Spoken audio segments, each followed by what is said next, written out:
So welcome. This is we're at the Mathai Botanical Gardens today. Beautiful venue, beautiful day. Not to be inside, but to go explore outside when you're here. Let's see. We have a great turnout. It looks like we got maybe 30 people here and maybe around 70 on Zoom. So we're glad for that. We are here for the seminar on maintaining and restoring native plant gardens with special guest Vern Stevens of Designs by Nature. And my name is Doug Reith. I'm with the Washtenaw County Conservation District as the resource coordinator. If you're unfamiliar with the Washtenaw County Conservation District, we are a local government agency operating since 1948 with the mission to assist residents with conservation, management, and the wise use of natural resources in the Washtenaw County. If you're from another county, you also have a conservation district there, so I recommend looking them up. Thanks to our voters in 2020, we passed a millage to expand our capacity, staff and services. Some of the programs include the Michigan Agricultural Environmental Assurance Program, known as MEAP. We do conservation assistance for local, state, and federal cost share opportunities. We have some community forestry program going on, educational and conservation workshops. And what's dear to me as the resource coordinator, we have some spring tree and shrub sales, as well as native plant sales, rain barrel sales, and then also a fall tree and native plant sale. So there's lots of those ways to get some resources from us. And you can find about all this on our website, washtenaw.cd.org, and much more information on there. We've expanded our staff a bit, so we have a lot of exciting programs coming up. And this today we're here for the Native Plant Speaker Series. This is the third of the 3 talks we've done this year. If you missed the first 2, one on woody plant identification, and then the second talk was with Michael Kost, who wrote a lot about the Michigan natural communities, and Douglas Tallamy, who's a popular author on native plants and his latest book on oaks. Those talks are on our YouTube, and Vern today is coming back from speaking last year. So this is a great way for us to have the educational events that lead up to our native plant expo and marketplace. That's going to be on June 4th. Mark your calendars, save the day. It's in the morning from 9 to 1 at the Chelsea Community Fairgrounds. And if anyone was there last year, you'll remember it was at the Farm Council grounds. This year, we're over in Chelsea. We're really excited about a little change of location. So we hope you can make it to Chelsea for that. And important to note too is that we have pre-sales. Most of our pre-sales have sold out or closed by this point, but the Native Plant Market Expo will have multiple different nurseries selling even more native plants than we do in the pre-sales. So you didn't miss out. Definitely come to buy some plants if you're interested. There's a very few limited numbers still on our website, store.washtenaw.cd, if you're interested in buying a few of the pre-sales, but there's not much left. And so next up, I want to invite our outreach coordinator, Drew, is going to kind of go over some of the logistics today of Q&A. So here you go, Drew. Hi, guys. Is this on? Can everyone hear me? Awesome. My name is Drew Mark Wilson. I'm the outreach coordinator here. And I just want to say thank you for coming. At the end of Vern's presentation today, I will be hosting the Q&A portion. For those of you in person, there's little notepads in the back with pens if you want to just take note of the questions you have during the presentation. And we'll definitely get to them at the end. For those of you that are online, I'd appreciate you submitting your questions in the Q&A box and not the chat. That way I can keep track and I will be able to answer questions throughout the presentation while you're watching. And if there are things specific to Vern that we would like to ask, then I'll make sure to get those in at the end. Susan was not able to make it, but Susan is with Water Resources and she has a presentation up here. Yeah, next. Awesome. And I'm happy to say that I am part of the Master Rain Gardener program that she's running currently, but she does offer classes, and taking this class right now will definitely set you up in order to make your own rain garden. But your next step would probably be Master Rain Gardeners. I guess that's all I have. If you have any questions. Yep, absolutely. And so as Drew said, Susan Bryan couldn't make it with the Master Rain Garden program, but she did want to plug that they do rain garden assistance visits, so they can come to your yard and give you advice on where and how to build a rain garden, or how to maintain or recover a rain garden that you've installed. So it's a great program. If you're unfamiliar, there's also the Master Rain Garden class. It's a great way to go through the whole training of how to design, start, and build a relationship with a rain garden on your property. Yeah, and so next up we have our JLW SISMA coordinator, Jackson Lenawee Washtenaw Cooperative Invasive Species Management Area coordinator, Dr. Chica Singh. It's a mouthful, so I try to get out there. So Chica, if you can introduce JLW SISMA. Yep. Thank you for attempting and successfully doing that acronym. We just like to call ourselves the JLW SISMA. It's a lot easier. And we cover Jackson, Lenawee, and Washtenaw counties. And so I'm really happy to be invited to participate at a variety of events here. And we do a variety of things. We do survey management, a lot of education and outreach, and we do site visits, for people's houses. So if you have questions, please send us pictures. What the heck is this in my backyard? It wasn't here last year.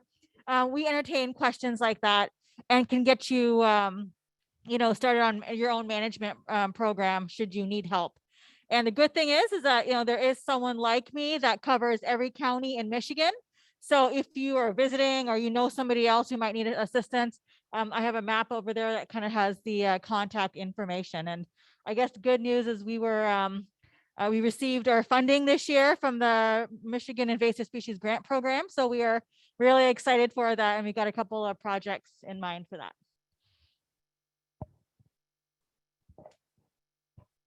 Thank you, Chica.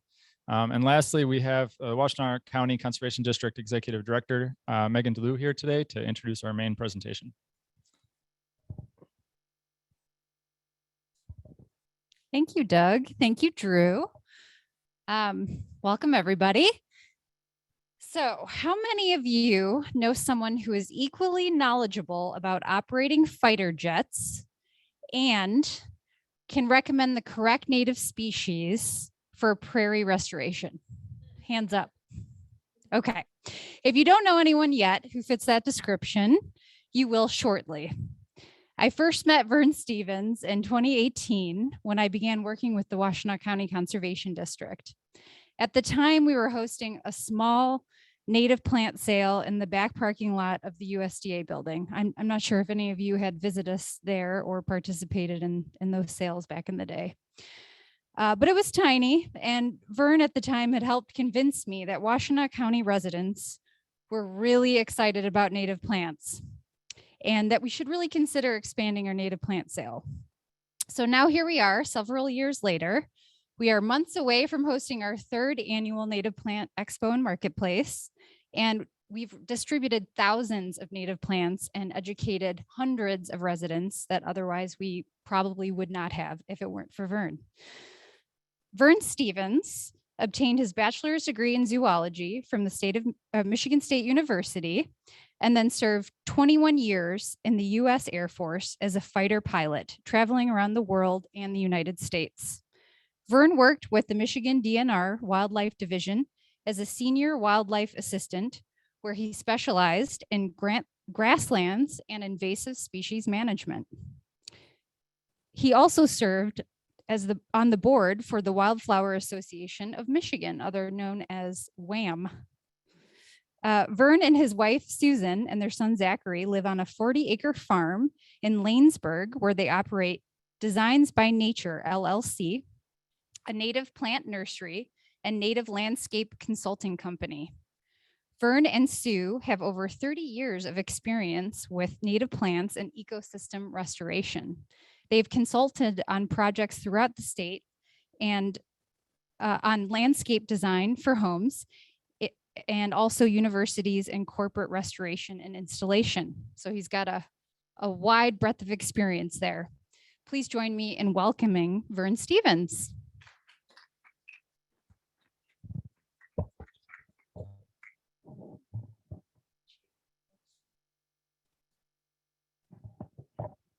Well, thank you for coming.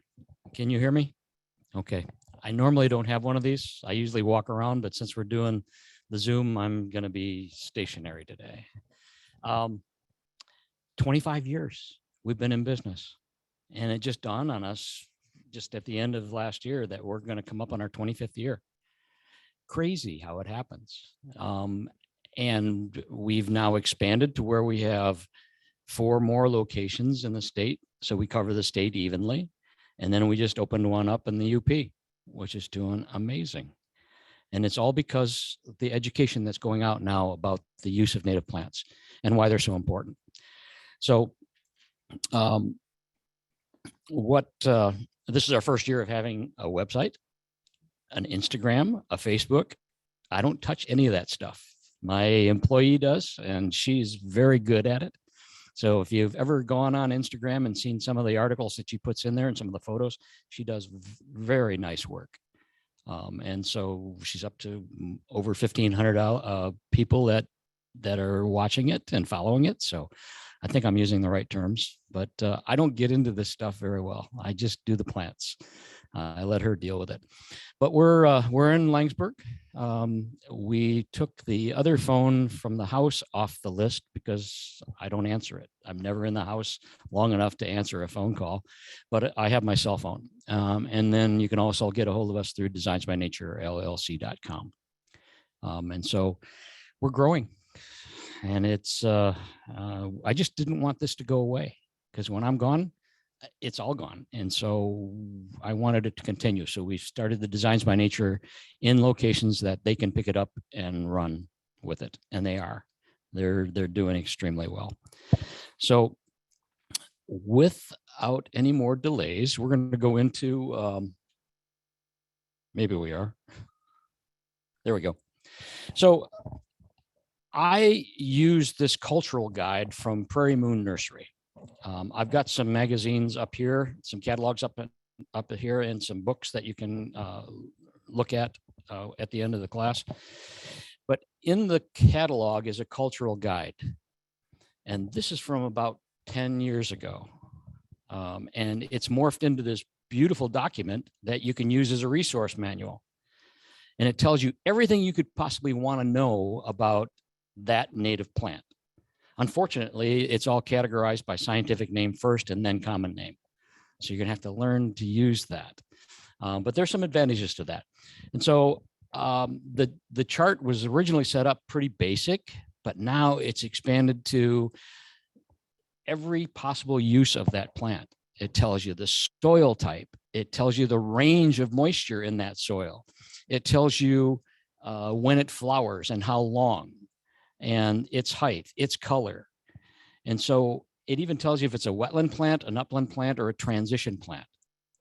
So if you sat down and you took a look at what you kind of have in your backyard, you can go through that and figure out what kind of plants you want. And you want to always include something from spring until fall. So we have something to cover everything from you're wanting to see the blooms, as well as bringing all the critters in that are going to be attracted to that. So also in there is a breakdown on scientific names, which we always use because you get confused as far as common names go. And I always pick on the gray-headed coneflower, which is also known as yellow coneflower, which is also known as tall coneflower. It all depends on where you come from is how you reference that. And the only way you can tell what you're really getting is by using the scientific name. It'll also tell you if you're getting a cultivar or not. Because when you go from scientific names on a cultivar, there's usually a third name on it. So like gray-headed coneflowers is Retivia pinnata. If it was a cultivar, there'd be another name after it in quotes. And so those were the cultivated plants for a particular reason, like they wanted a different color or they wanted to change the height of it, and it's cross-pollinated enough to where now that is not a true native plant. The original stock may have been, but it's now broken down to where it's not native, and it's going to lose things in that transition. So every time they transition that plant to a different phase, it may not produce viable seed, or it may not have something that the birds want to eat anymore. And so it's one of those things that it's important to know the plant you're going to get and then order that based on the scientific name only. The next is how many seeds per ounce. Now, this is a biggie because everybody wants to try to throw seeds in the ground and get them to grow, but how many ounces do you need in order to spread over an area? Well, I'll pick on black-eyed Susans this time, 92,000 seeds per ounce, and they all germinate. What are you going to do with an ounce of black-eyed Susans? Think about it. So you really don't need 92,000 of them, because if you spread it on the ground, it's going to saturate the ground and nothing else will grow. So it's important to take a look at this and reference it. And so if you're putting a plan together, then you can see how many seeds per ounce you're going to have, and you can break it down. It saves you money and it gives you a better representation of what you want to put in the garden. The next is what it takes to stratify that seed. Okay, what it takes to get that seed to germinate. You can't just take a bunch of seeds and throw them on the ground and expect them to germinate. If you buy them, say in March, and you throw them on the ground and you're ready to go and you see nothing, well, there's a reason for that. Because most of the seeds require a delay of cold, moist soil that causes that seed to stratify so that it can break dormancy and germinate. So like irises take 120 days, spiderwort's 120, turtlehead's 120. If you don't have it in 38-degree temperatures for 120 days with moisture in that soil, it won't break dormancy. It'll sit there until it gets all of that, which is usually the very next year. And by then, something's gone in and nailed it, eaten it, it's rotted, or whatever happened to it, and you end up with almost no plants. So we go through this all the time when we grow them. If I don't start stratifying seed in October, I won't have any irises or turtlehead or spiderwort for this spring. So I have to think about that. And then there's a 90-day phase, and then there's a 70-day phase, and then there's a 60-day phase, and then a 30-day phase. There's only about 5 plants that you usually work with that you'd want to put in your garden that don't require stratification. You can throw them on the ground and they'll germinate. Okay, but this tells you all of that. That gives you an idea on exactly what you need to do in order to get that to stratify. So if you do buy seed, instead of just throwing it on the ground, you put it in like a plastic bag by independent species in the soil for the number of days that's required. Then you can go out and toss it on the ground and it'll germinate. Does that make sense? And everybody always asks, why aren't these seeds coming up that I just bought from the district? Well, because most of them need some kind of stratification. You can't put them down in May and expect them to grow. Okay. So this is an excellent guide to be able to reference. And like I said, I have one at every one of my benches in the greenhouses, because people just forget about it, all this stuff. And so they always check, especially right now when we're starting to stratify or get seed out of the refrigerator to start germinating. We need to make sure it's gone in for the length of time that it needs. So we want to make sure that we're doing it the right way. So it's a critical point to look at. We pick native plants because of all of these reasons, but the top one is because of what Michigan throws at it. It can deal with it. Your cultivars can't do that. Some of your non-natives can't do that. But we had this thaw, 2 weeks ago? And it was nice and warm. And then we had 61-degree days, and then it's right back down to 20 degrees again. Well, a lot of these plants are already breaking if they get those conditions. And then lo and behold, here comes that freeze, and now it kills them. Or they won't produce fruit, or they won't produce a flower to produce that fruit. And so you have to pay attention to that. And the Michigan plants can deal with a drought. They can deal with, because we always have one of those every year. They can deal with excessive water, and then it goes away.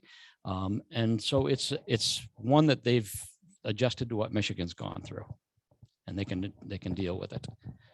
The native grasses improve water quality because they absorb moisture. They absorb all of that water as it's going into the ground. And we'll talk a little bit more about that at the same time. They don't require any pesticides or fertilizers at all. And then we have a couple documents from Wisconsin and Minnesota that show that the root systems don't interfere with drain tiles at all. So they can be planted in farm fields along the drains so that they can absorb a lot of this runoff. They're excellent for air quality because the grasses actually take carbon out of the air and put it into the ground instead of into the plant. When the plant dies, it releases the carbon back into the air. But this actually puts it down into the root system, into the ground, and it stays there. What I enjoy is the fact that it provides so much benefit to wildlife.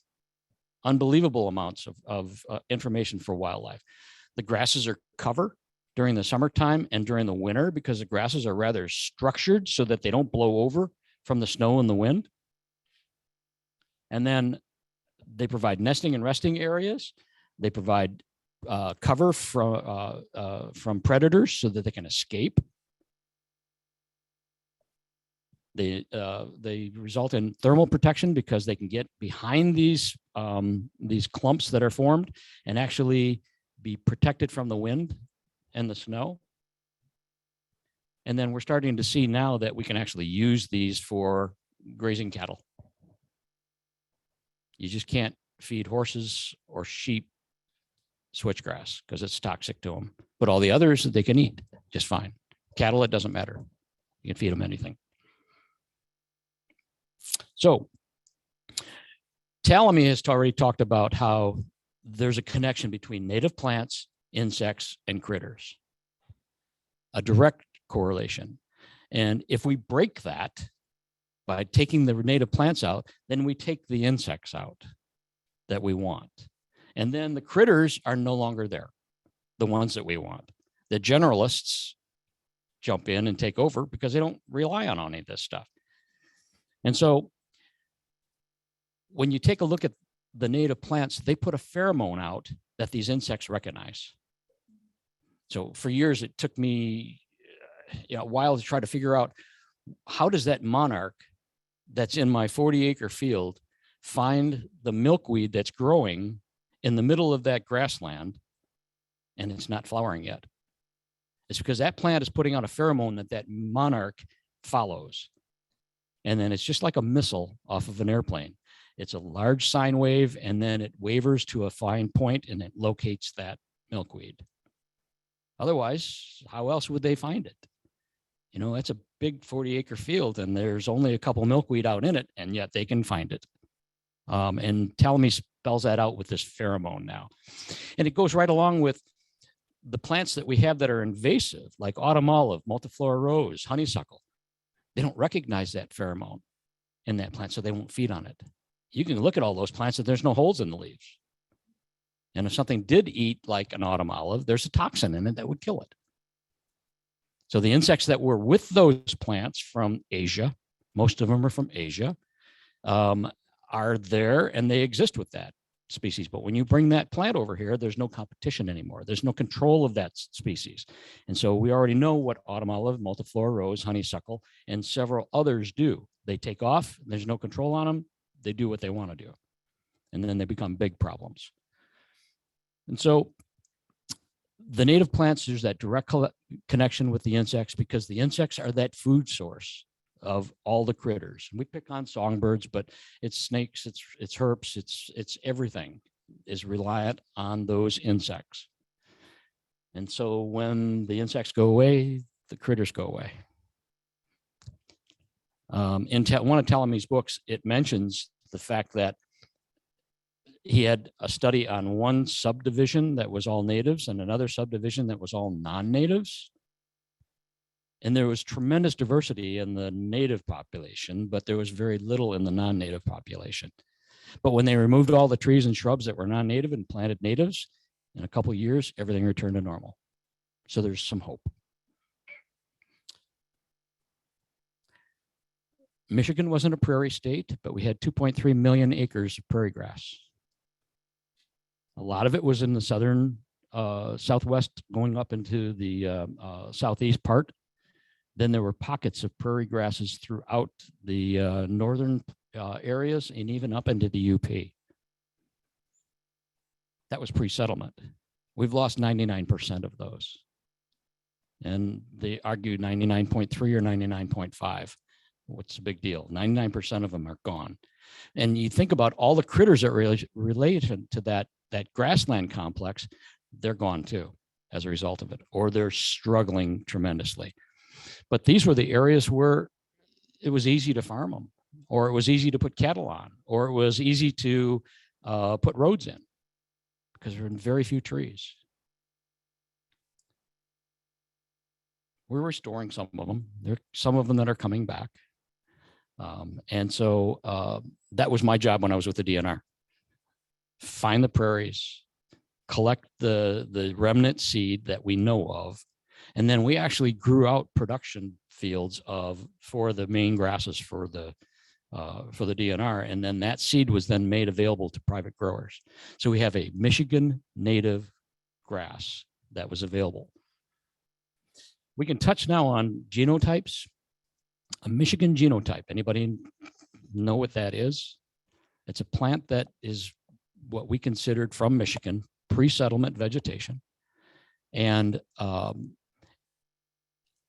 it belongs in Michigan. So a black-eyed Susan that's from Arizona isn't the same genotype as a Michigan black-eyed Susan. In fact, when we start seeing those plants come in, it's usually in a seed, it ends up starting either to take off or it won't grow, doesn't last at all. So when we buy seed from suppliers, we always ask, what's the source of seed?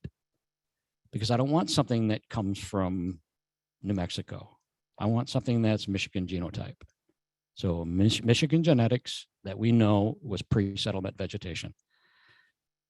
There are so many species that we don't have access to, but we would like to keep them in through the garden somewhere or in our plantings. So we'll say, let's go to no worse than the Great Lakes Basin, because we knew that stuff from Minnesota and Wisconsin blew across the lakes and is in Michigan. And the same thing from the east side, blowing across the lakes and into Michigan. And then we try to use it on the same latitude, so that we're not taking Minnesota and putting it down in Detroit. And try to keep it on the same latitude as the source of the seed that we get. And then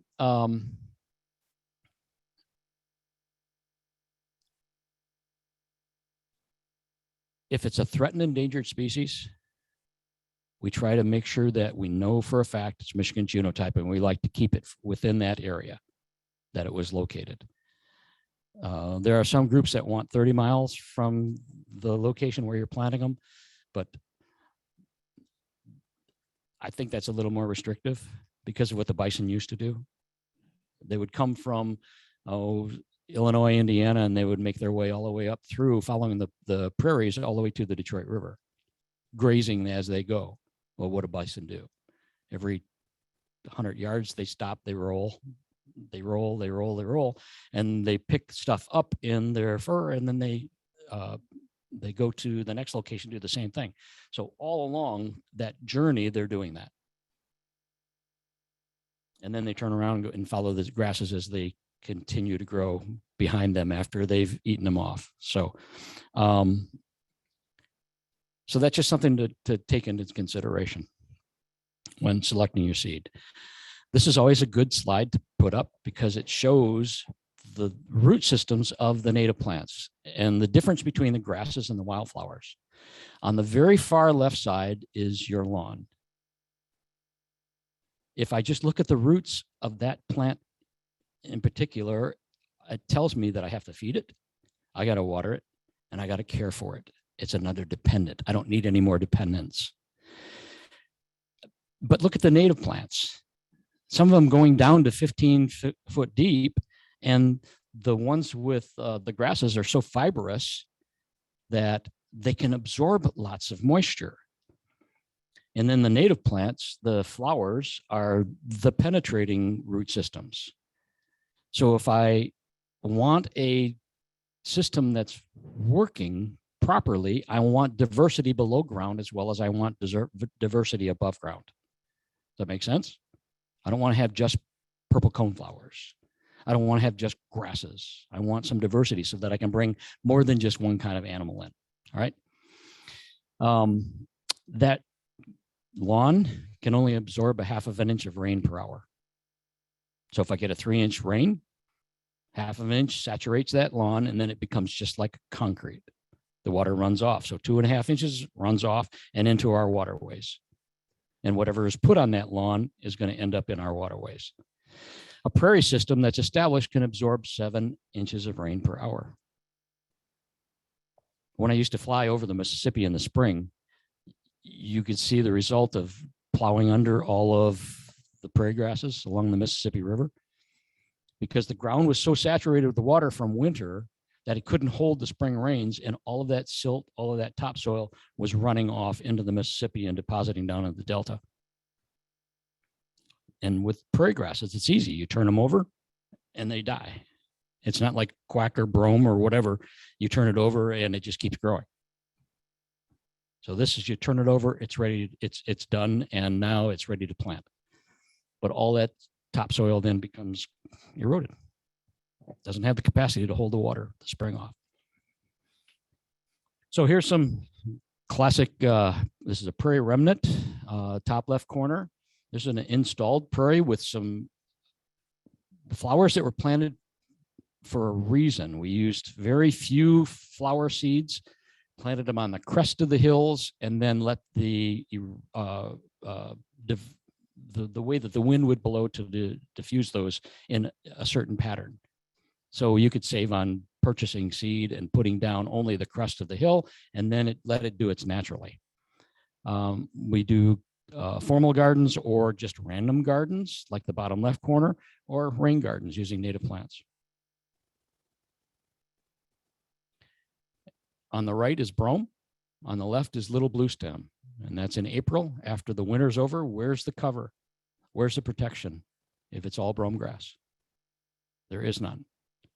But I guarantee you that if I walked through that remnant prairie that was left from last year, that I'd flush all kinds of critters out of there.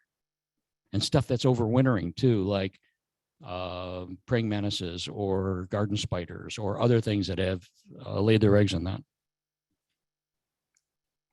Just a quick to show you what happens. It drags a lot of critters to it, but then they use it for cover and they use it for feed. So when we do site protection or site preparation, we begin with taking a look at what the soil is. What is the pH? What is the soil type?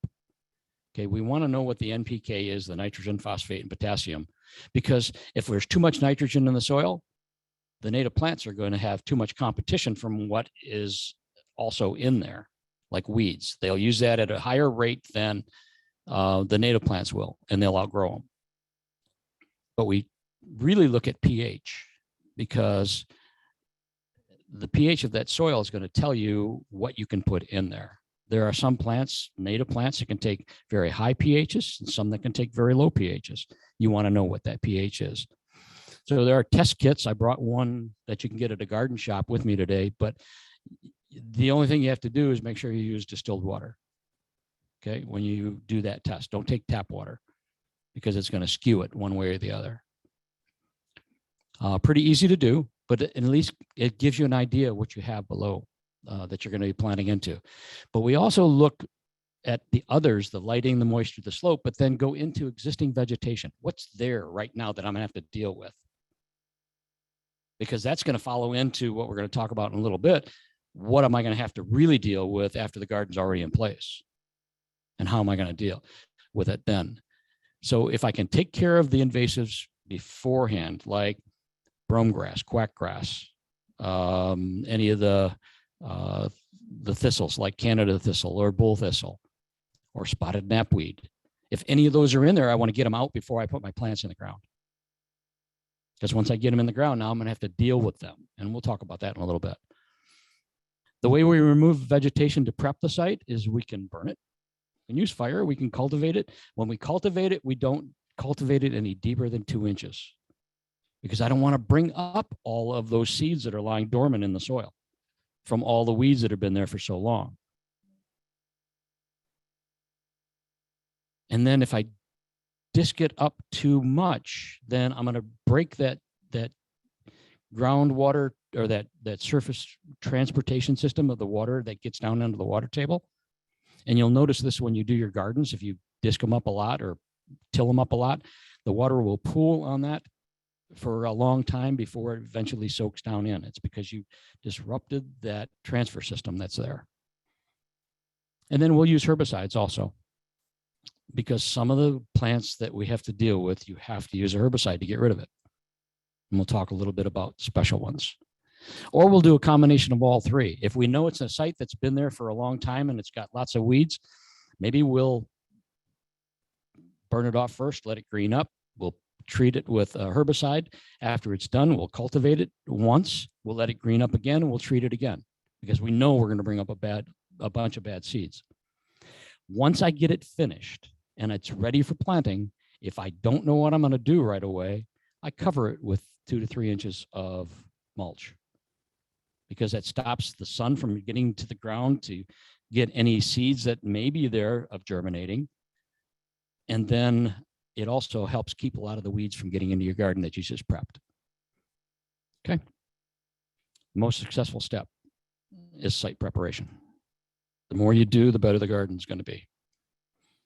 This is, if you really get into this stuff, you can take a look at, this is the web soil survey off of Natural Resource Conservation Service.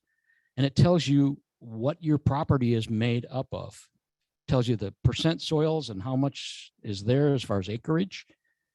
And it gives you a spell out of what each of those soils are.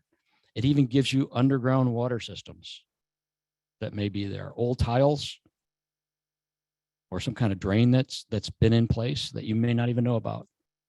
And it's free. You can just go on your computer at home and look up your address, and then you can actually do a target box that you put around it. And it'll give you all that information. When we design a site, we take a look at how it's laying out.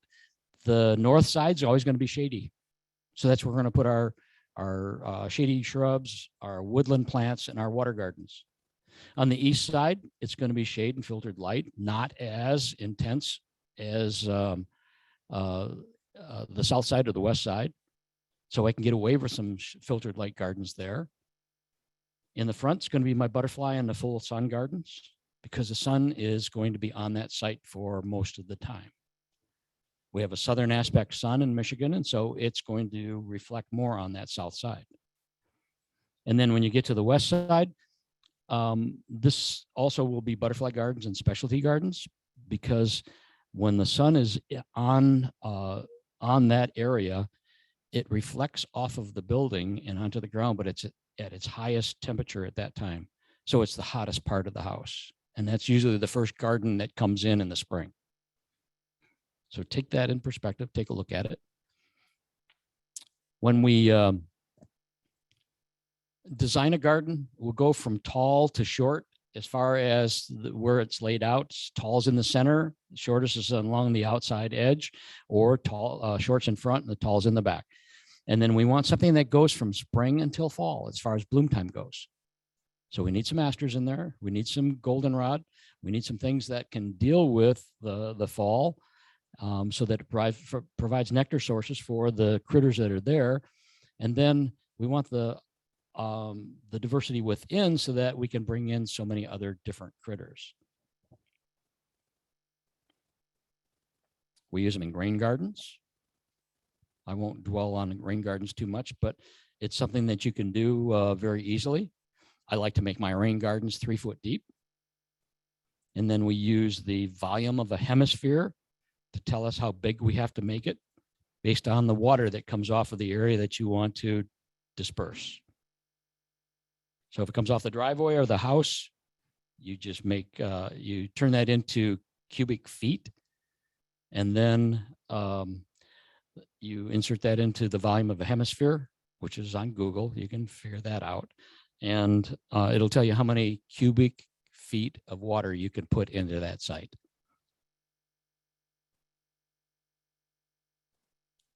Seed's the cheapest, but it takes the longest to grow and get things going. Plugs are 2 inches around the top and about 4 inches deep. They're easiest. They're 2-year plants usually, or more mature plants. Most of them will flower the same year that you get them, but they will for sure flower the next year.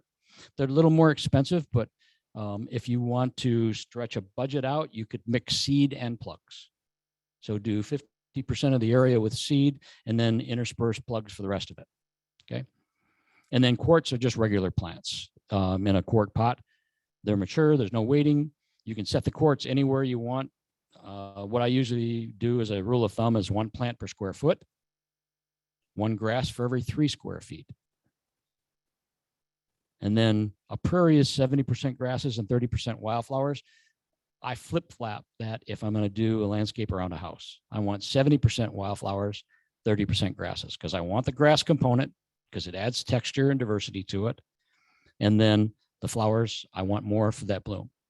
And then I take a look at that cultural guide, or I used to, and then I can tell which ones are going to be spring and which ones are going to be fall. And then I base that on how that garden's going to lay out.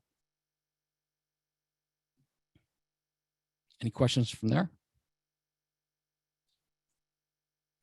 Maintenance. Okay, so I have my garden installed and I'm happy with it. We'll just say that it's one of the small gardens, the 4 foot by 10 foot. You saw everything that came in. Maybe you didn't do such great site prep. And now you've got some weeds in there. So we monitor for development periodically as we walk through and we see what's coming in. We don't let it get too far so that it starts to produce seed. We want to get it before it does that. All right. And then what I will do is if I have to get rid of things like spotted knapweed that happens to blow in, or Canada thistle, or a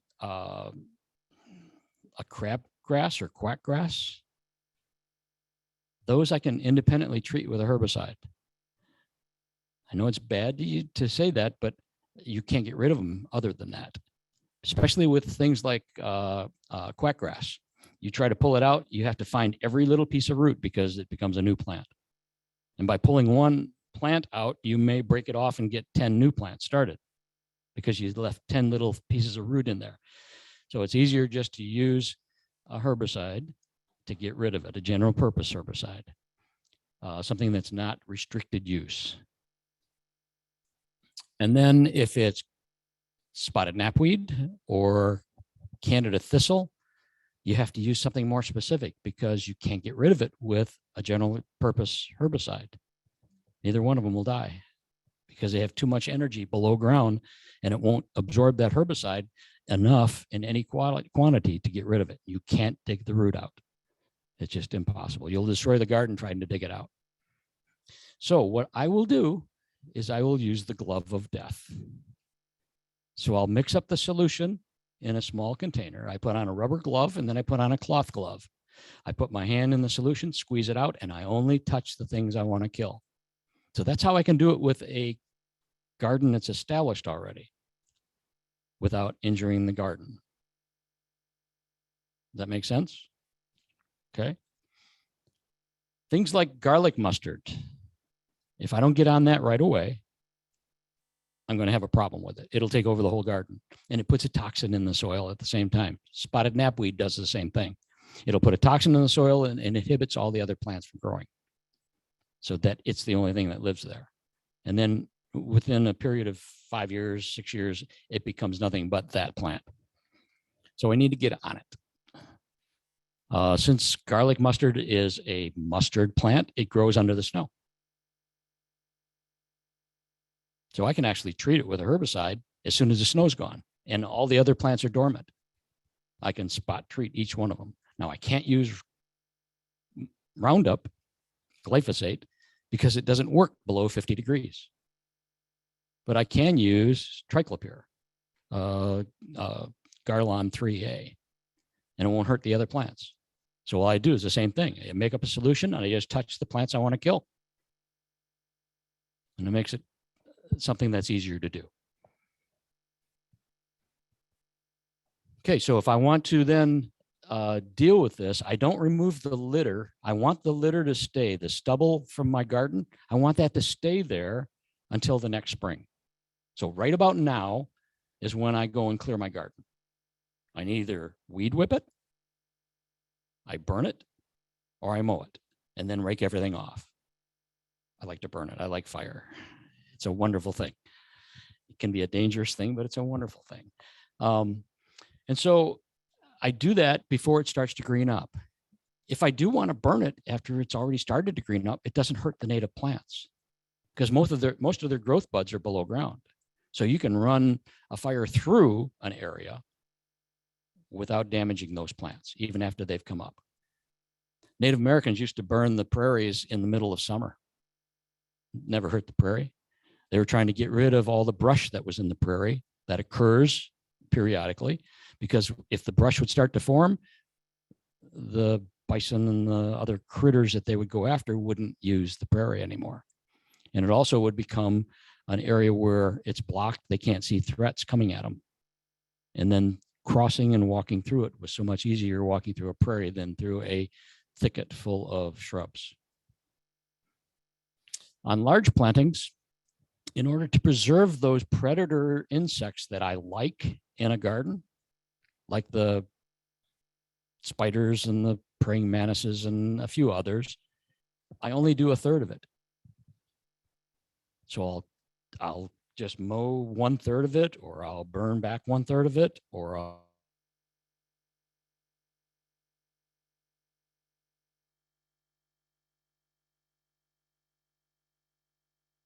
weed whip 1/3 of it, and the other 2 I just leave. A part of it that has just a little, no thatch, one that's got a little thatch, and one that's got a lot of thatch. And that will bring in a whole different type of critters, because some don't like any thatch, some like just a little, and some like a lot. It's kind of like the 3 bears. And so based on how I manage that site, I can bring in different critters. So if you look at this scale, very short and very sparse killdeer are going to be in there. But right in the middle is where most of the critters are that I would like. These are just songbirds, but there's association like this with all the critters that do this. The vegetated height and the density determines what's going to be in there. Okay. Same thing goes with the grass and the flower ratio. If I have a whole bunch of flowers, I'm not going to get the birds that I want. I have to have some grass cover at the same time. So I'm going to go for the maximum diversity, unless I'm really into seeing common yellowthroats. Then I'll design it for that.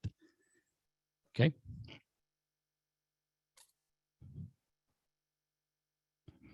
Burning. There are people on the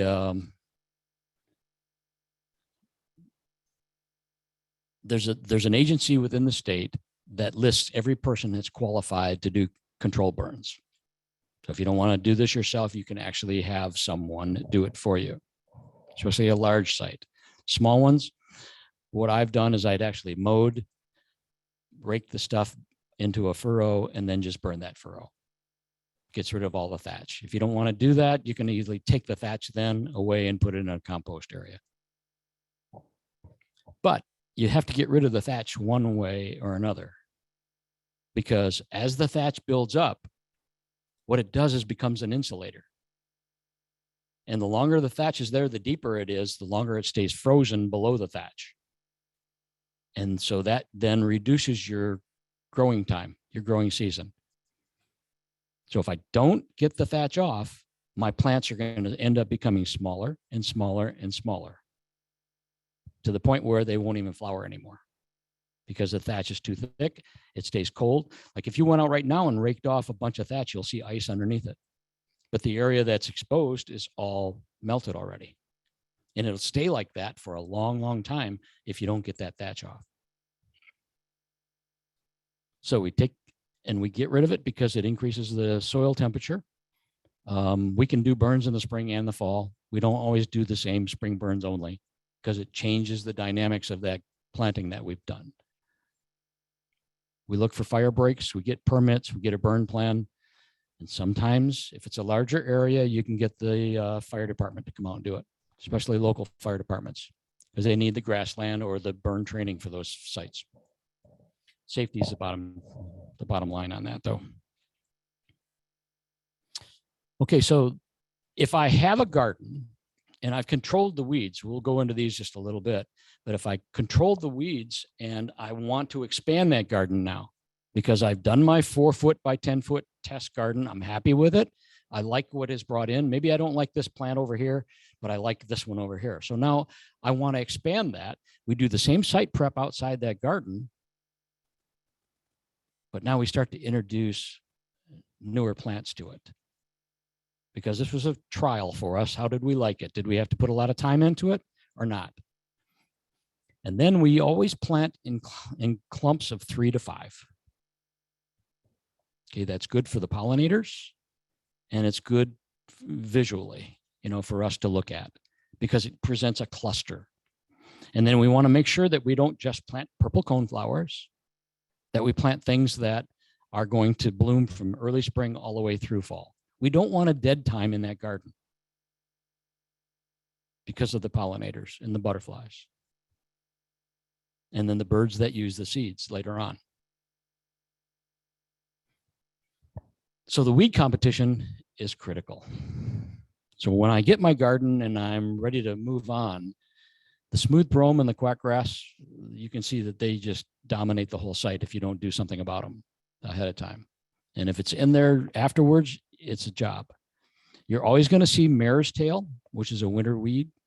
It blows in the air, gets caught in the garden. And so if you're lucky enough to get it out right away, that's fine. But you can use that glove of death just by touching it and getting it out. Bull thistle, it's an annual. It's nice to know bull thistle from Canada thistle, because if I stop this plant from producing seed, I've stopped the plant. It won't develop anymore. And it's usually in the bird feed that we see in feeders. That stuff just doesn't get eaten by the birds. It gets transferred by the birds too. But the top left corner is Canada thistle, and that one is nasty. If you mow it, it stimulates it. If you till it, it stimulates it. If you burn it, it stimulates it. If you put Roundup on it, it stimulates it because it just top kills it. There's enough energy below ground, because if you've ever tried to dig that up, you'll notice that it's got lateral roots that go about 2 to 3 inches below ground, and you can't get all the root. I mean, it's an all-day job and you still can't get it all. One little piece becomes a new plant. Spotted knapweed. It's another one that also, like Canada thistle, needs a specific herbicide to get rid of it. So the triclopyr works, and it's not a restricted use pesticide. And we can talk about that later too, as far as what to use. White cockle seems to be one that's coming in. Looks nice and pretty, and it just takes over the garden because it's got a bazillion seeds in it.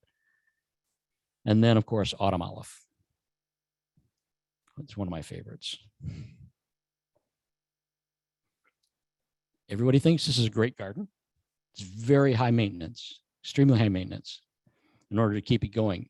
But you'll note that nothing's using it. No critters are using it. You may get a butterfly come by every so often, but it's not beneficial at all. But it takes a lot of work to maintain it. However, all of these are very productive and very low maintenance once they're established. So you have a rain garden, you have a kid's garden. When I say kid's garden, the plants are such that when the kids are out there, they're at eye level. We look straight down on them. We don't see the activity. Well, we'll see some bees and we'll see some butterflies, but we don't see the activity. They look at it this way, right? Eye level, and they see the hundreds to thousands of little pollinators that are on it and using it. So that's why they use native plants a lot in kids' gardens.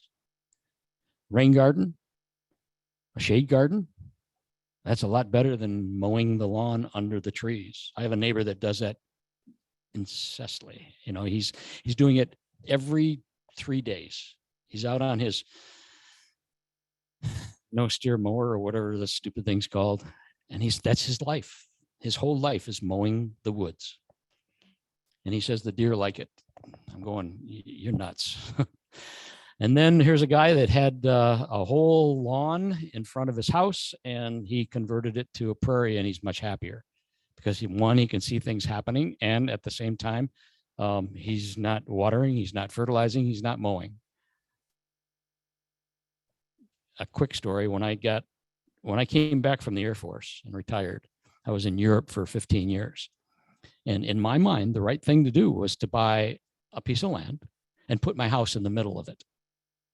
Because I didn't want to be on the road, because that was going to be a problem. I'd see cars going by or whatever. So I bought 92 acres in Stockbridge area. Put my 5,500 square foot house in the middle of it. This is for 2 people. And put 10 acres of lawn around the outside of it. Guess who was watering it? Guess who was mowing it? Guess who was keeping that lawn up? I'm sitting there going, you got to be nuts. So I got rid of the lawn. I planted a prairie. It was all wildflowers and maybe a small section for the dogs to run on. Sold the house in less than 3 months. 2 people, 55. But that was my mindset. That's what I thought was right, the right thing to do, coming back from being in Europe for so long. I mean, it's had full upstairs, but that didn't include the full basement that it had too. So this was craziness. And I bought another piece of property, put a small house on it right by the road, so I didn't have to plow a half a mile of driveway in the winter, because I was the one that was doing all of it. I didn't have a life. I may not have a life now, but I mean, at least it's better than shoveling snow and mowing lawn. But that's the kind of thing that you can do. You can change everything immediately, because as soon as we did that, all of a sudden everything's showing up. Indigo buntings now are at the property. Every songbird that you can think of that comes through. Bobolinks, because there was a small depression and some sedges that were there, and they all return. And it was like somebody turned a switch on, and it just happens. I like to take a look at aerial photos of properties before and after. And it's like somebody put pathways from all the critters coming in. It's like a giant spoke on a wheel, where now they're heading towards the center of the property because the prairie grasses are all there. It's food, it's cover, and it's a change that they're normally used to. So these are some of the grasses: little blue stem, big blue stem, Indian, prairie dropseed, June, and switch. The little blue and the prairie dropseed are probably the biggest ones that we use in our landscapes, because they're short, maybe 1 to 2 feet tall. It's a warm season grass, which means that it doesn't come in to its full potential until June timeframe, July timeframe. Prairie dropseed's another one. Everybody likes that. We can't grow enough of it, because it's scented, it's mounded, it's a tufted grass, it's gorgeous along a walkway, and it makes a good edge for a garden barrier. And it's got a sweet smell to it, or a smell that smells like popcorn or celery when it gets wet. And it has a seed on it that's like millet. So all the birds are in there. We have cactus in Michigan. Doesn't hurt to put those in. They're all shriveled up like an old shoe right now, because if they held the water, they'd freeze and explode. And so they drain out, they desiccate in the winter, and then in the spring, they all flush, and then boom, here comes the yellow flower. It's about the size of a hardball. And then there's bergamot. And the reason I put these up here is because we're looking for plants that have lots of florets instead of a single blossom. Florets are what's going to bring the butterflies in and the pollinators. They don't have to waste energy by flying from a single flower to a single flower to a single flower. They land on that showy goldenrod over there, and now they can just walk up the stalk and get every one of those little florets. Columbine's the same way. Butterfly weed, that's multi-purposed. It's a good nectar pollinator plant, but it's also a milkweed. And it's a very nice milkweed. And so it's used by the monarchs. So many others. Here's another Culver's root. It's a multi-purpose plant. It can grow in the shade and in the full sun, but then it also has these florets, and there's thousands of them. And you'll see it just covered with little tiny mason bees and minor bees. And then later in the year, you'll see the big blue dauber wasps all over it. Wasps are good. They're not all bad. Joe Pye is another one with lots of florets. We have blazing stars that grow in pure dry sand and some right in wet soils. That's another good plant for that.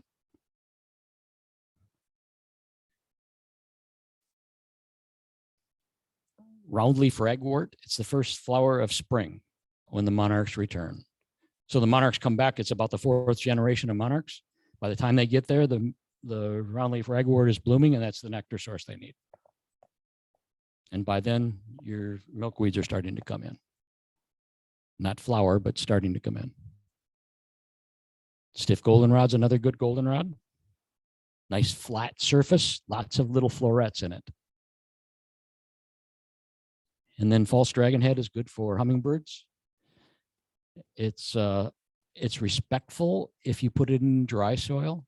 If you put in organic wet soil, it will become dominant. So I still like to use it in a garden, so I put it in a container that it can't escape from and plant that container.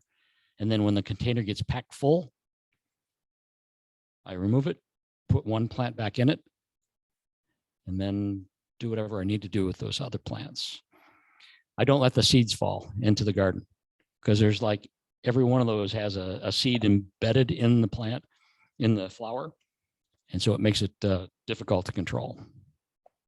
So even though it's aggressive, I still can use it because it has a purpose. I just have to learn how to deal with it. Irises can grow in the water. They can grow in just regular soils. So if I like the color blue, I can put those in a nice cluster in my garden. Turtlehead's the same way.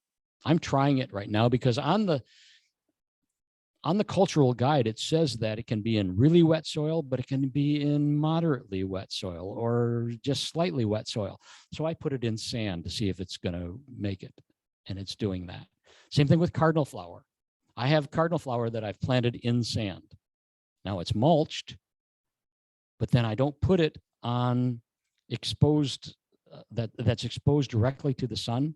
I put it so that the south side is protecting it by putting a shrub or something in there like that in it. Then it can grow in there without a problem. And it's been there for 5 years, just as a test. Can I grow it in dry sandy soil? Yes. Mountain mint is probably one of the best pollinator plants that we have. It'll grow in wet soils, dry soils, and it smells really nice. You can make a tea out of it. You can actually take and grind it up and put it on chicken and pork.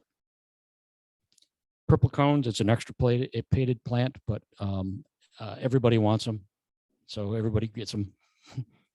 They like them. It's a good butterfly plant.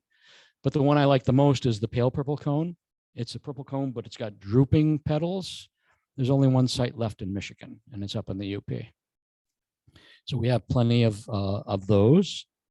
Your silphiums, cup plant, compass plant, rosin weed, and prairie dock. Those are the 4 silphiums that we have. 3 of them are threatened. One of them isn't. And so they're huge. These are the tall singles plants that you put in, and they get maybe 8 to 10 foot tall. Anybody read Leopold, where he wrote about the cut leaf silphium tickling the bellies of the bison? It's the compass plant. And that was the last surviving plant in the cemetery. And this thing will go 100 years, 8 to 10 foot tall. And there's multiple stalks, maybe 15 flowers on every stalk. That's about the size of a softball. It's amazing. So those are nice plants to include in a garden because it brings your eye to the garden. If I don't want a lot of them, then if I don't want to introduce a plant that's going to take over, I don't put cup plant in. I like to naturalize that. Let it go into an area where I can let it go, because it tends to become very dominant. Rattlesnake master is a threatened species, but it's unique because it's a yucca, and it's got these gorgeous white balls as flowers. The wasps like them. Wasps like white flowers. So anything that's white, you want to bring wasps into your garden because they're good for the garden. They're predatory. They help keep pests away. And then the foxglove will grow anywhere. Dry soil, moist soil, shade, full sun. What's neat about that is that it turns bright red when it's cold. So in the early spring, you get this big red leaf pattern. And then as it warms up, that goes away. In the fall, it turns red again. And then blue-eyed grass you can actually use as a ground cover. It'll spread and just fill in, and it's these little tiny flowers. It's actually in iris family, and it can take some really dry soil. We experiment with plants. We're growing out pitcher's thistle for the Fish and Wildlife Service, just to see how we can do it to restore plants. We're also doing Houghton's goldenrod, because there's no reason why a plant should ever go extinct. We should be able to manage it so that we can restore the habitat. And most of it's going away because the habitat's not being managed. So we're playing with that a little bit. Dwarf lake iris, that's a state wildflower. Only gets maybe 4 to 6 inches tall at the most, but it grows laterally. They're all over the UP. Prairie smoke, that's one we can't grow enough of. It's an evergreen, and it'll bloom in the spring. The left side is the first blossom that comes up, and then it opens up and it gets these little hairy attachments to the seed, and it looks like it's smoke on fire. It's pretty cool. And if you're lucky, if you cut the flowers off early, you might be able to get it to flower again in the fall. We like to use these as a lead of a garden because it's that green vegetation. Then you get that shocking pink color in the spring.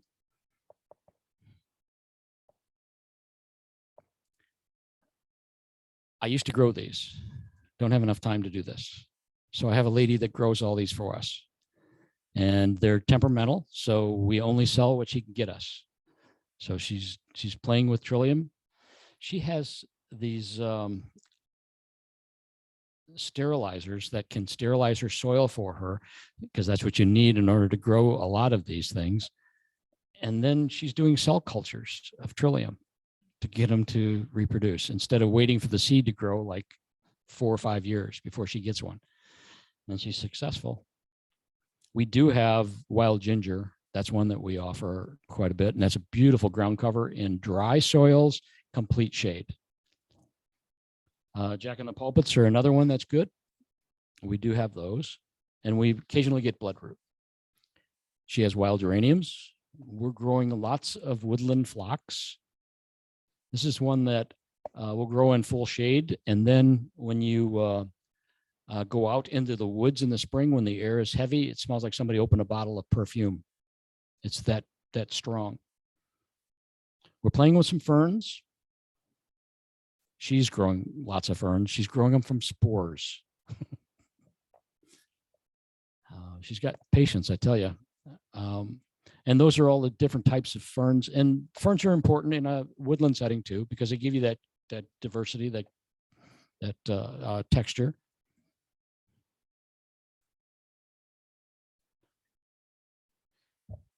So, what I brought some plants with me also. These were encased in ice 3 days ago. And it's interesting to see what happens, how they respond. This tells me when I look at a plant that all of a sudden it's there and it's alive right now after what the winter has given it, that tells me it wants to live. And I'm going to have to really try hard to kill it. As long as I put the green up and the brown down and I leave it alone, it's going to do fine. Yeah, we can pass them around. So one of them is a sedge, one's a cardinal flower. And the cardinal flower, like I said, that was solid ice. And there was probably an inch of ice on top of it. And then there's hairy beard's tongue and then a foxglove. And these are all just, they're capable of going through a winter, an entire winter outdoors. We store these plants on the ground outside. We let them freeze and then we let them get covered up completely with snow and ice. Our biggest problem are voles. Voles will get into the pots and eat the plants. So that one's a foxglove.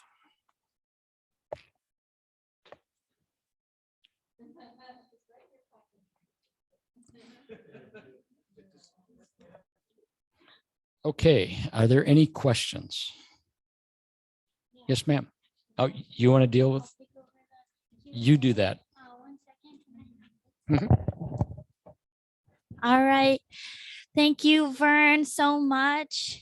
If you guys would love to give him a round of applause, and we can hear you virtually cheering as well. Thank you so much, Vern. So I will be doing the Q&A, and how I will be doing this is I'll do one in person, take a question from our virtual crowd as well.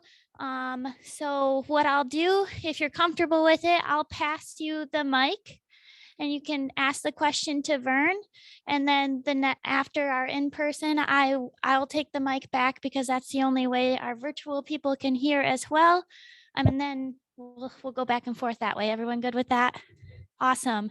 All right, I'll take an in-person question right now. Wonderful. I'll go back here first.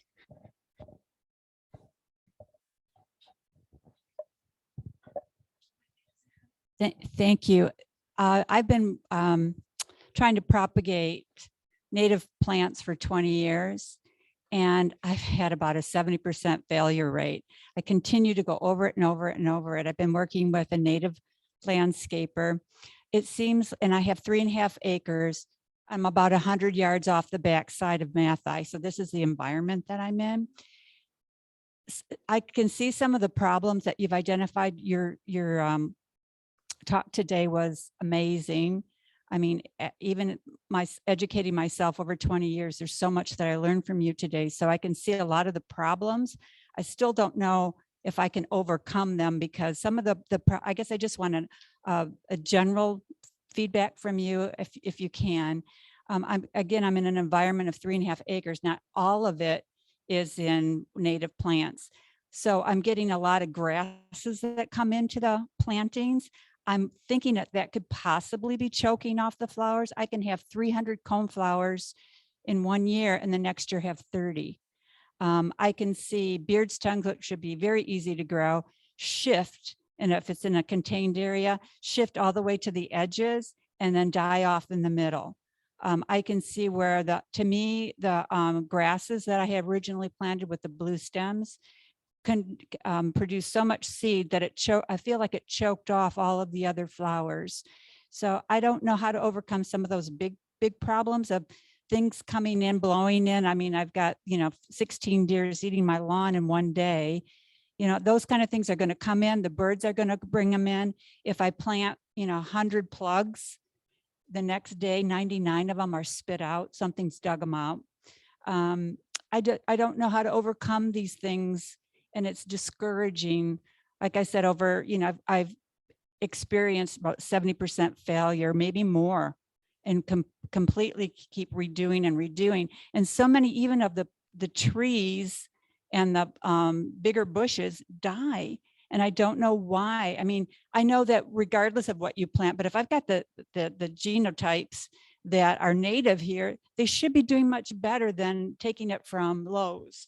But they're not. I don't know what it is. I don't know if you have any general concept of that can help me go forward, because I'm about ready to give up.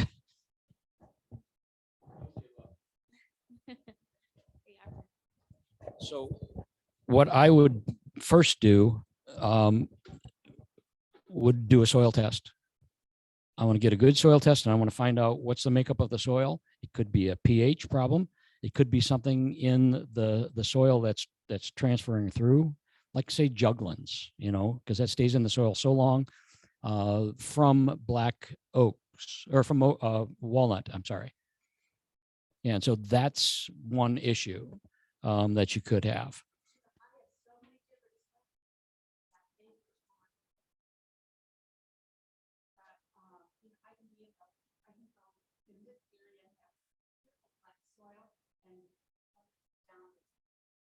Right. So then I would also go to that web soil survey and take a look at the makeup of the soil on your property, and then look to see if there's any water flow that's going through, because it could be water flow coming through from the black walnuts into your planting and bringing that juglans from the soil into it. And there are some plants that can deal with that, like bergamot will do just fine. And there's others that will be able to handle all of that. So the grass issue, that's one reason I plant every 1 plant per square foot. Okay, to make it so thick that it's difficult for things to get in and get established. But then you're going to have some things like quackgrass and crabgrass that get in and they form mats if they get an opportunity to do that. But I would think that a planting that is thick enough, it's not going to allow them to choke everything out. Okay.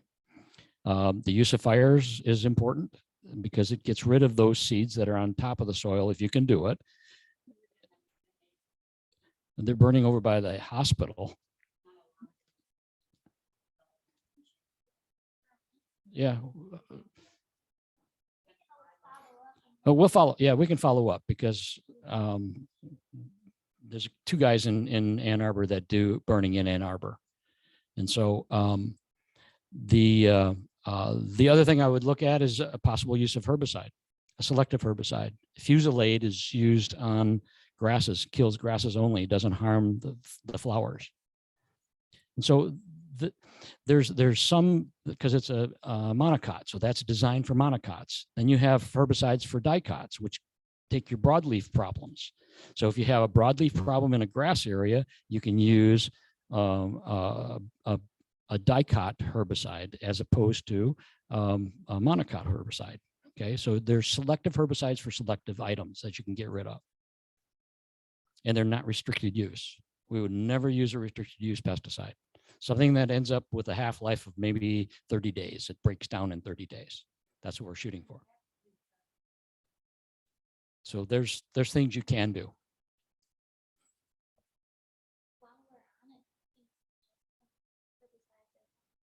So the Fusilade, like I said, for monocots, and then you can use Garlon 3A for it's triclopyr for broadleaf. And then a general TRI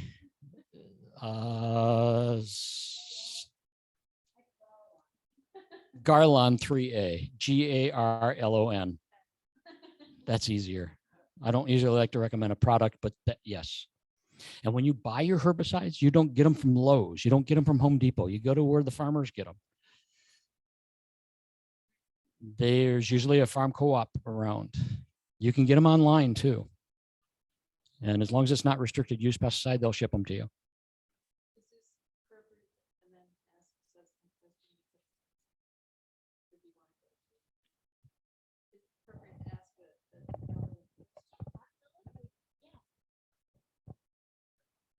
There's more people. So regard to herbicides, then I've always understood that because it works through the root down into the root system, it can then affect what's neighboring it. Is that a falsehood? Not necessarily. So if I've got these Canada thistles in my quince bed, I don't want to kill the quince. So what is it? What would you recommend so that it wouldn't be traveling through the root system? So you can use. I know. It's okay. Let's get to her.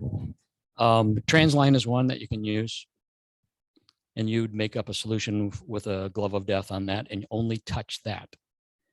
You may be able to transline. I think it's aminopyrrolid.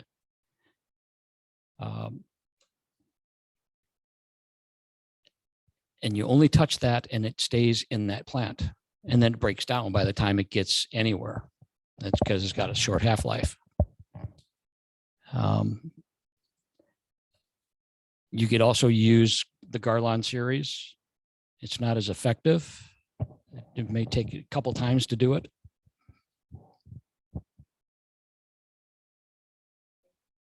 Okay.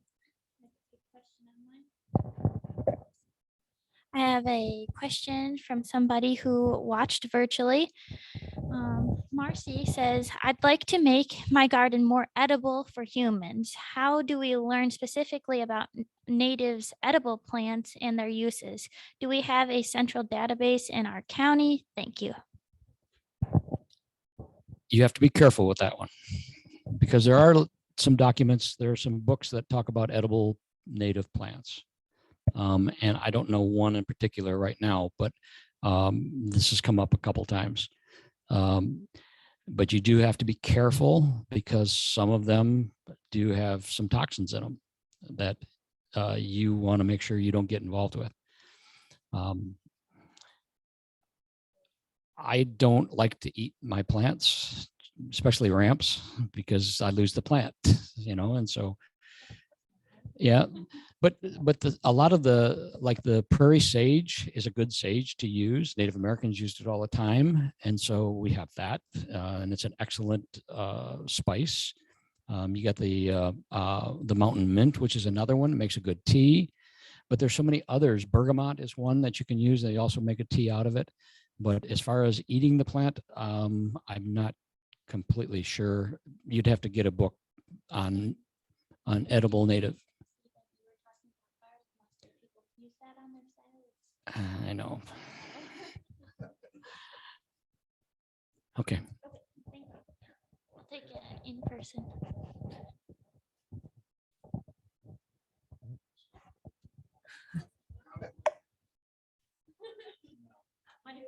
So I'm coming from a totally different, I'm at a beginner stage. So I have a couple of very like basic questions. You were talking about litter and thatch. And so I just have started, I started to help. I started to buy some plants. I started to try to make some more of these prairie areas. And one of them this year we mowed down, and the other one I left, and I saw birds on the ones that I left. So I thought, oh, maybe I shouldn't have mowed those down. So how do we know when to mow, when not to mow, when to let things go? And what is the difference between litter and thatch, or are they just the same? That's a wonderful question. So litter can be leaves, okay, that blows in, and that can actually layer. It depends on what kind of leaf it is. If it's a Norway maple, it's going to smother everything. And very little can come up. Only the Norway maple seeds can come through it. But thatch is the leftover vegetation, like grasses and things like that, that builds up over time. Usually 3 inches of thatch is enough to start insulating the ground, and then it just keeps getting thicker and thicker. And so that's what I would use as a reference. And so as a guide, when we talk that 1/3, that tells us that we're going to do some kind of removal every 3 years. Okay, so if we take 1/3 of that garden and clear it, of all the residual product that's there, then we're going to leave the rest of it. And then it won't let the other 2 get to the point where it's so thick that nothing will germinate, or because you want the seeds that fall to the ground to be able to germinate, to replace the plant that should die. Now the mother plant has got little ones to take its place, and that's what you're hoping for. Okay. Thank you so much, Vern. We're all at different stages in our journey with native plants. And I guess, would you like to speak a little bit to the people, I guess, that are more concerned about prescribed burning and killing? I have a question here. Say they worry that burning will kill creatures like moths and snakes. That always happens. We don't do a fire that completely engulfs the entire site. We do a head fire or a back burn. Back burn's preferred. A back burn is one where we start the fire and the wind's blowing into our face so that the fire grows slowly and then everything gets a chance to leave. And then we may at the last minute, do a flanking fire so that it's got 3 sides where fire is and the critters can leave. But if we do a complete surrounding of it, yes, there's going to be critters that get burned, and we try not to do that. We try to avoid doing that. Okay, does that make sense? That was well worded. And if anyone's curious about prescribed burns, there are classes I've taken it before, for community members, and you can learn how that process works. I'll take. Yes, exactly. Michigan Forest Council. Are the ones who have all of the prescribed burns on that you can hire. Okay. For those that you are still have questions here in person, we'll be sticking around for a little bit, but we'll close out here for everyone that attended. Here you go, Doug. Yeah, and I also, on the topic of prescribed burns, if you're unfamiliar with the Ann Arbor Natural Area Preservation Program, they have a great burn training. It's a good place to go witness. You can volunteer at a burn or just do the training to learn more. That's a really good local resource. The Ann Arbor Natural Area Preservation, yeah, NAP is for short. If you look up their volunteering, they have a burn program. Okay, yeah.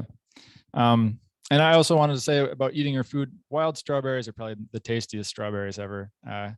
So there are some that are really good, but there are foraging groups out there too, for whoever asked that in the internet there. They're foraging groups that are good places to go. It's good to be with someone else who knows what they're doing, and anything is toxic in any quantity at a certain point. So always be aware of that.